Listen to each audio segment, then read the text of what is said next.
Have you ever heard the saying, readers are leaders? Well, I grew up hearing it and I believe it. In fact, for years, I prided myself on devouring book after book after book until I came to realize that it's way more powerful to read one transformational book 5 times than to skim through 5 books without truly absorbing them.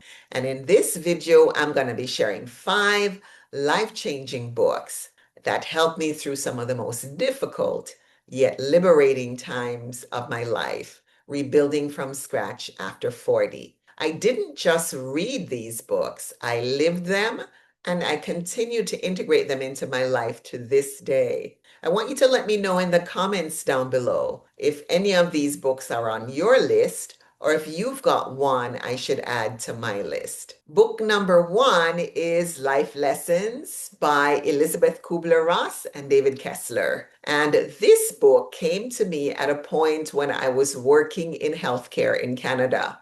And one of the main aspects of my job was to place seniors in a nursing home when they could no longer live independently in their home. And I would visit nursing homes as part of my job, and I would observe how desperately the seniors living there were craving love and connection. I also noted that many of the seniors who were placed in nursing homes lived only a very short time after they were placed there. This book, Life Lessons, features stories from people who are nearing the end of their lives.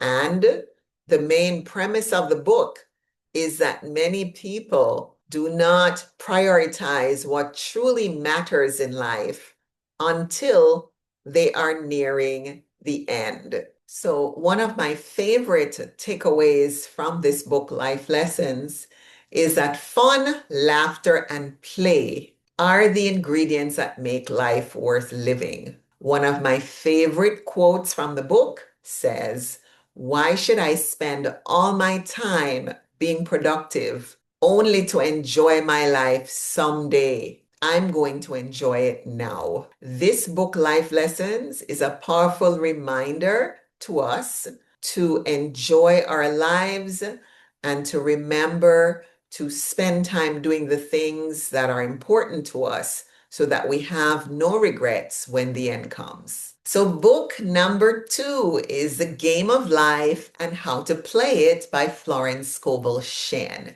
Now, this book was a recommended reading from the first life coach I hired after I moved to South Korea.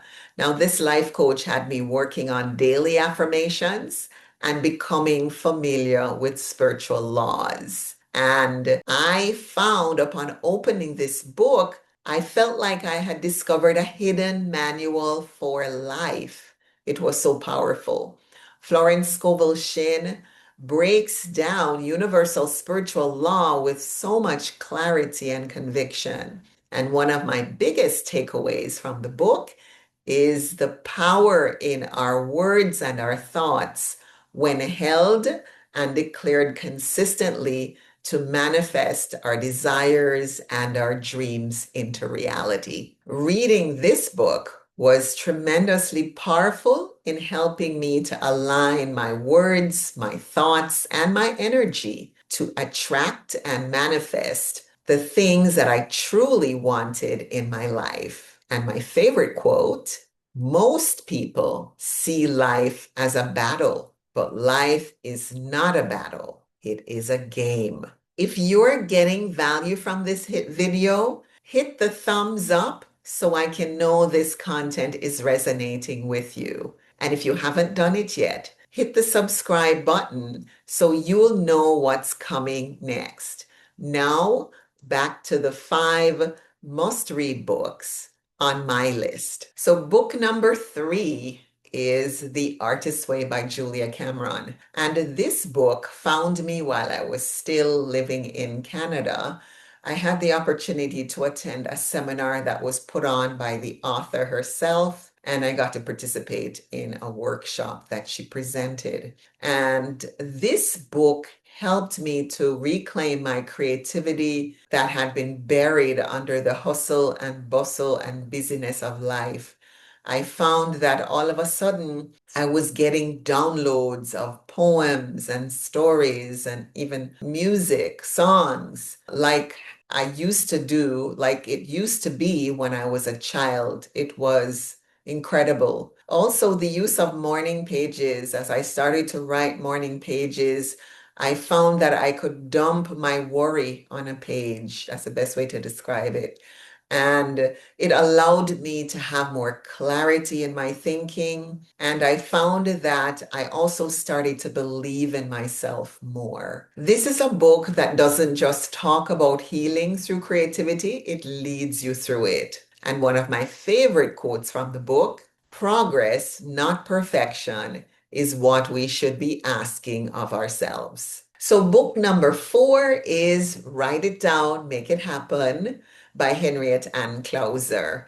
And it's a book that is very dear to my heart because it allowed me to manifest my travel dream of going to Korea. If you haven't yet seen Start from Scratch After 40, Part 1, in Part 1, it's a two-part video, but in Part 1, I shared how reading this book inspired me when I was at a very low point of burnout, and how it allowed me to see the possibility of experiencing my travel dream become a reality. And in fact, that's what happened. This book allowed that to happen.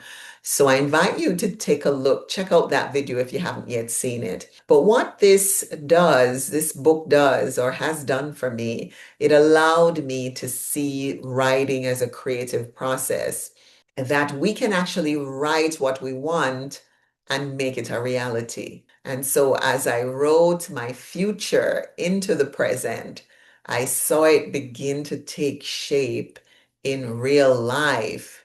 It's a good thing I wasn't allowing people to tell me that that was unrealistic of me to consider doing as a mom, a single mom of 2 boys. And one of my favorite quotes from the book says, one of the saddest lines in the world is, "Oh, come on now, be realistic." So book number 5, and the last one for this video, is I'm Rich Beyond My Wildest Dreams. I Am by Tom and Penelope Pauly. I came upon this book when I was attempting to shift my relationship with money. Now, unlike the typical wealth building book, this one is grounded in spiritual truth and also a personal narrative of how this family went from personal bankruptcy to being rich beyond their wildest dreams. This book teaches that wealth starts inside of us, and that by writing about my dreams and desires as if they already happened is one of the easiest ways to have them slip into my life. And one of my absolute favorite quotes from the book says, rich isn't about having more money. It's about knowing the secret to getting everything you want in life. So there you have it, my 5 books. Now, these are books that I didn't read just once. I continue to refer to them and I highly recommend them. And if you are in a season of change, whether you're rebuilding or reimagining or reclaiming your sense of self, I hope that these books can be a powerful guide for you too. If this video spoke to you, please share it with a friend who's ready for their next chapter. And if you enjoyed this video, you're gonna love what's coming next, which is 5 small habits that will change your life forever. All right, so thank you again for watching, and we'll see you on the next one.